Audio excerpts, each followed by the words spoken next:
Happy Monday, everybody. All right, I'm going to piggyback a little bit on what Greg was talking about with gold. And that is, I want DOGE to audit Fort Knox, the United States stronghold of gold. Um, Elon Musk has talked about it. Donald Trump's talked about it on the press, talking about he wants to tag along. Uh, Rand Paul, the senator, he's been asking for an audit for years. Actually, he's not the first. He's been one of the more vocal, but there's several House members and senators who've been asking for an audit of Fort Knox for years, and they've just been told no. You're not allowed down here, and trust us, we audit it. So now Elon Musk is talking about adding that to the DOGE, the government efficiency, to see if it's really there. Now, what's interesting is that that's one of the areas where the DOGE group, Elon Musk and his wizards, his computer wizards, they're going into computer systems and seeing how liquid money is flowing and finding the waste and abuse and potential fraud. This is Fort Knox. Now it's potential fraud if it's not there, but it's not a computer system. It's just physically going. And they've talked about doing it. I want them to do it. Because here's the thing. Let's say they go there and there's no gold. Guess what that does to the price of gold? it'll shoot up quite a bit.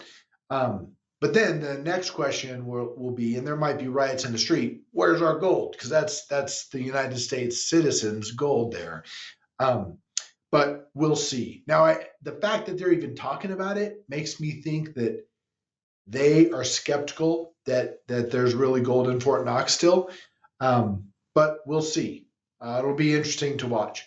Meantime, I do also want to talk about DOGE here, and that is what the impact of these DOGE audits what the impact will be on our economy. I think now I love that they keep finding money that shouldn't have been spent or lost, and they're tracking it down and they're creating systems so that it actually can be tracked versus these antiquated software systems that were built in the 80s where they don't really even work anymore. And so we don't know where the money is going. They're cleaning all that up. But here's the thing. By cutting that money was going out into the system and it was then being spent in the economy. Well, you start pulling that money back, eventually you're going to have an impact that could potentially become part of the recession. And actually, there was news reports that the Atlanta Fed is actually anticipating a recession coming up. So DOGE could actually trigger the recession that is coming just because of all the spending cuts. Here's the problem, though. No matter how efficient DOGE can get the spending for the United States government and clean up all the waste, fraud, and abuse, they don't have control over the budget. Who does? Congress. So walk with me here.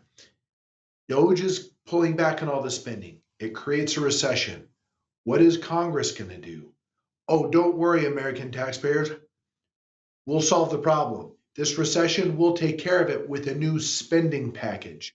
So the whole spending problem that the United States government has, I want DOGE to make things more efficient economically, for sure. But it won't solve the problem.